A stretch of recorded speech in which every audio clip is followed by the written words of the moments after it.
तो हेलो दोस्तों, स्वागत है आपका एपिसोड 12 में, जिसमें हम ऊप्स पे बात करने वाले हैं। पहले तो हमें समझना होगा कि ऊप्स क्या है। तो चलिए देखते हैं ऊप्स क्या है।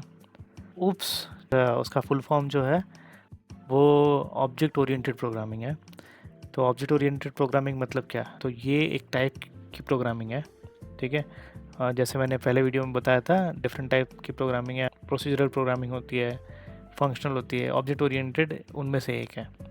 हम ऑब्जेक्ट ओरिएंटेड प्रोग्रामिंग कब यूज़ करते हैं? जब हमें हमारे प्रॉब्लम स्टेटमेंट को या फिर जो भी हमें सॉल्यूशन देना है उसको हमें रियल वर्ल्ड के ऑब्जेक्ट्स के पर्सपेक्टिव में देना रहता है। अगर मैं इसको एक्सप्लेन करना चाहूँ, हम रियल वर्ल्ड कार देखे, आई नो इंजन का साउंड बहुत बढ़िया है, बट अगर हम इस कंसेप्ट पे ध्यान दें तो कार एक ऑब्जेक्ट कंसिडर कर सकते हो, ठीक है, जो कि टायर से बना है, हेडलाइट्स है, ग्लास लगी हुई है, मेटल डोर है।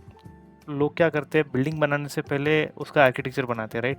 वैसे ही कार बनाने से पहले उसकी एक ब्लूप्रिंट निकलती है। आप बोलो, किसी भी चीज़ को बनाने से पहले उसकी एक ब्लूप्रिंट निकलती है कि भाई ये चीज़ ऐसी होगी, इसमें ये कांच का रहेगा, ये वुड का रहेगा, ये ऐसे बैठेगा, इसमें ये मैकेनिज्म चलेगा। तो ब्लूप्रिंट में ये सब कुछ डिफाइन होता है और फाइनली वो ऑब्जेक्ट आपका बनता है। तो इसी तरह से हमें अगर प्रोग्रामिंग में उसकी ब्लूप्रिंट डिफाइन करनी हो, जैसे कि गो लैंग्वेज में हम यूज़ करते हैं स्ट्रक्ट्स। स्ट्रक्ट क्या है? स्ट्रक्ट जो है कीवर्ड है जिसको यूज़ करके हम ऑब्जेक्ट्स डिफाइन कर सकते हैं गो में। अगर आपको याद हो दोस्तों, मैंने बताया था फर्स्ट वीडियो में कि गो प्योरली ऑब्जेक्ट ओरिएंटेड नहीं है, इसलिए हमारे पास यहाँ गो में क्लास का कंसेप्ट नहीं है। सो आपको अगर इसका ब्लूप्रिंट देना है कि ऑब्जेक्ट कैसा रहेगा तो आप स्ट्रक्ट्स से दे सकते हो। तो ये क्लास जैसा नहीं है, थोड़ा डिफरेंट है। तो देखते हैं इसका फॉर्मेट कैसा होगा दोस्तों। अगर आप यहाँ पे देखो इस फॉर्मेट में, तो हमने टाइप दिया हुआ है। तो टाइप बोलता है कि ये एक टाइप का डेटा टाइप है, ठीक है। कि अभी जैसे कि आपको पता होगा हमारे पास इंट टाइप का डेटा टाइप है, फ्लोट टाइप का डेटा टाइप है, वैसे ही ये हम अपना टाइप डिफाइन कर रहे हैं। देखिए यहाँ पे हमने कार का टाइप डिफाइन कर रहे हैं।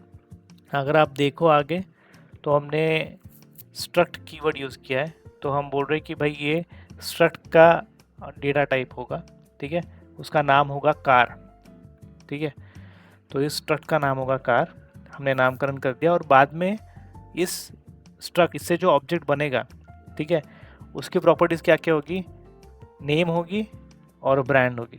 तो ये दोनों भी स्ट्रिंग रहेंगे। तो ये प्रॉपर्टी मतलब क्या है? टायर का ही एग्जांपल। तो उसमें टायर काफ़ी कंपनीज़ के आते हैं। तो कुछ कुछ टायर्स मिशलिन के होते हैं, कुछ कुछ एमआरएफ के होते हैं, कुछ कुछ इसमें टायर का अगर आप टेक्सचर देखो तो वो थ्रेडेड रहता है, कुछ कुछ सर्कुलर रहता है।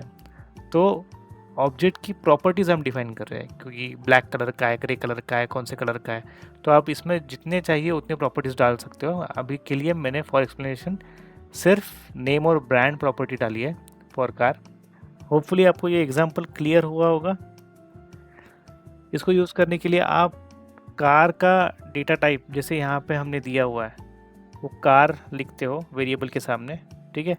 और वहाँ पे उस कार की क्या प्रॉपर्टीज़ होंगी वो आप उसके अंदर बताते हो। जैसे कि यहाँ पे कार हमने लिखा है और हम यहाँ पे बोल रहे हैं इसकी प्रॉपर्टी दैट इज़ नेम जो होगा उसका कार का वो F50 होगा, और जिस ब्रांड की होगी वो फरारी होगी, ठीक है।